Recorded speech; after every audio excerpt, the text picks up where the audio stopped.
In about a week, the entire world is going to engage in a collective delusion called New Year's resolutions. See, the self-help industry loves this time of year. They sell you the idea that the only thing standing between you and your dream life is belief. They tell you to dig deep, find your motivation, and be a hero. But here's the data, actually. See, 80% of resolutions fail by February. Why? Well, because motivation is basically an emotion. And emotions, well, they're volatile. If you build your next year's strategy on a feeling, you're basically building a house on sand. See, you don't need more willpower. What you need is better engineering. Hi, I'm Stafford, and welcome to Think Sharper. Today, hopefully we're gonna stop trying to be heroes and start being architects. All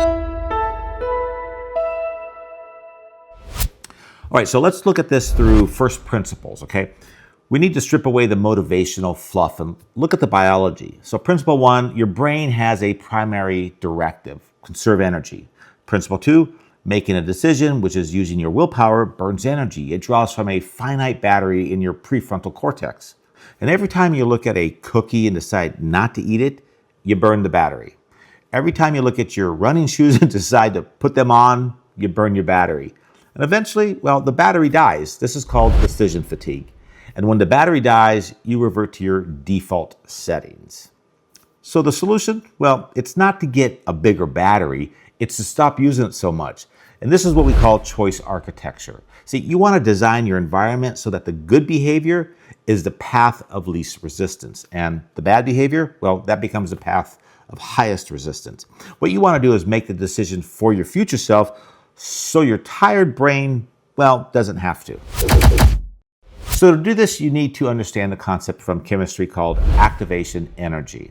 In chemistry, this is the minimum amount of energy required to start a reaction. So the same physics applies to your habits. So if the activation energy required to start working is high, say your desk is messy, your laptop is closed, and you have to find your charger, your brain's amygdala perceives that effort as pain. It triggers an avoidance response. We call that procrastination. But if the activation energy is low, if the document is already open and the phone is in the other room, you bypass the amygdala. You start before your brain has even a chance to object to it. So here's the protocol for the new year. It's called the 20-second shift, okay? I want you to pick one habit you want to break and one habit you want to build.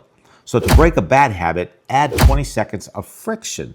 So if you check your phone too much, don't just say, I'll try harder. Put the phone in a drawer in the other room. Now to check it, you have to stand up, walk 10 seconds, and walk back. That tiny friction is often enough to stop the impulse. And to build a good habit, remove 20 seconds of friction. If you want to read in the morning, for example, put the book on top of your pillow. If you want to work out, sleep in your gym clothes. Hey, I'm serious. I've done that myself. I've slept in my gym shorts. See, what you're doing is you're changing the activation energy equation. You're manipulating the physics of your life so that laziness actually works for you, not against you. So here's your assignment for the next week. Stop beating yourself up because you don't have the willpower of a Navy SEAL. See, willpower is a biological resource and it runs out for everyone, even the gurus.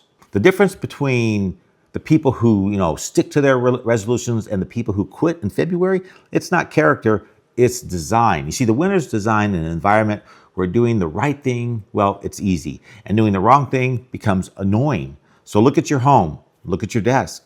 Are they designed for the person you are or the person you want to be? Move the walls, change the flow, and stop fighting a war against your own brain. Hey, I'm Stafford.